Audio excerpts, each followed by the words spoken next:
Laïkino, la rubrique cinématographique de l'Union des familles laïques. Avec Alain Defremont.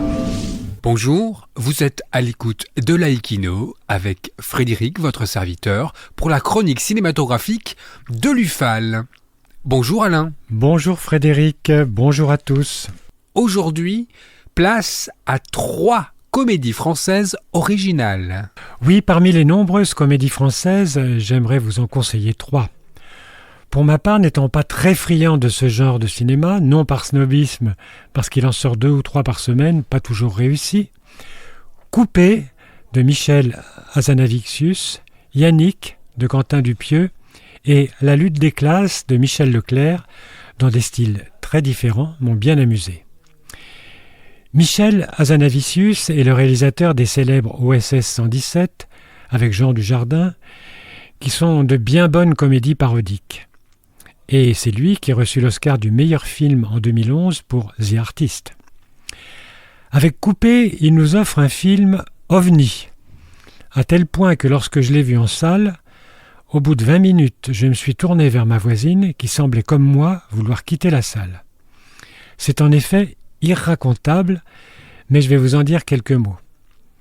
Une petite équipe de tournage tente de tourner un film d'horreur de zombies avec un budget restreint, mais il rencontre plus de simples difficultés techniques lorsque de vrais zombies commencent soudainement à les attaquer. Plusieurs personnes à qui j'ai conseillé le film m'ont dit que les histoires horrifiques de zombies ne les intéressaient pas. Certaines y sont quand même allées, ont serré les dents pendant 20 minutes et se sont régalées ensuite. Vous verrez, c'est très drôle, très déjanté, ne le manquez pas. Yannick est l'avant-dernier film de Quentin Dupieux, qui tourne beaucoup, de manière inégale pour moi, et dont je n'ai pas du tout aimé le restant d'Ali. Yannick démarre un peu comme Coupé.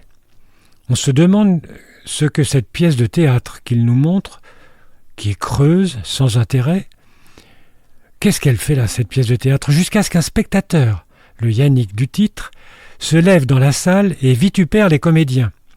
La suite est drôlissime, bien que ce qui est dit reflète les approches culturelles de la France d'aujourd'hui. Et la fin est surprenante. Michel Leclerc, lui, est un réalisateur qui a plusieurs succès à son actif. La vie privée de Monsieur Sim, Le nom des gens, et Le goût et les couleurs, entre autres.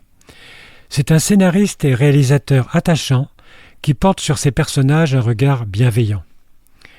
Dans La lutte des classes, en 2019, il nous présente Sophia et Paul, qui emménagent dans une petite maison de banlieue du 93.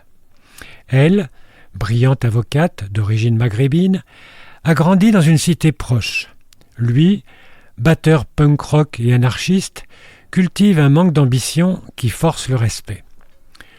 Comme tous les parents, ils veulent le meilleur pour leur fils Corentin, élève à l'école Jean Jaurès du quartier. Mais lorsque ses copains désertent l'école publique pour l'institution catholique Saint-Benoît, Corentin se sent seul. Ah, grand dilemme. Comment rester fidèle à l'école républicaine quand votre enfant ne veut plus y mettre les pieds? Pris en étau entre leurs valeurs et leur inquiétude parentale, Sophia et Paul vont voir leur couple mis à rude épreuve par la lutte des classes. Sujet risqué qui aurait pu tourner à la leçon de morale, mais que le réalisateur traite avec beaucoup de générosité. En attendant de nous retrouver, n'oubliez pas notre émission de balado-diffusion sur laicidad.ufal.org ainsi que sur notre site ufal.org. Pensez aussi que nos activités ne sont possibles que grâce à vos dons et à vos adhésions. C'était Alain et Frédéric pour Laïkino. À bientôt. C'était Laïkino, la rubrique cinématographique de l'Union des familles laïques. Retrouvez toutes nos rubriques Laïkino et l'ensemble de nos balados-diffusions sur lufal.org.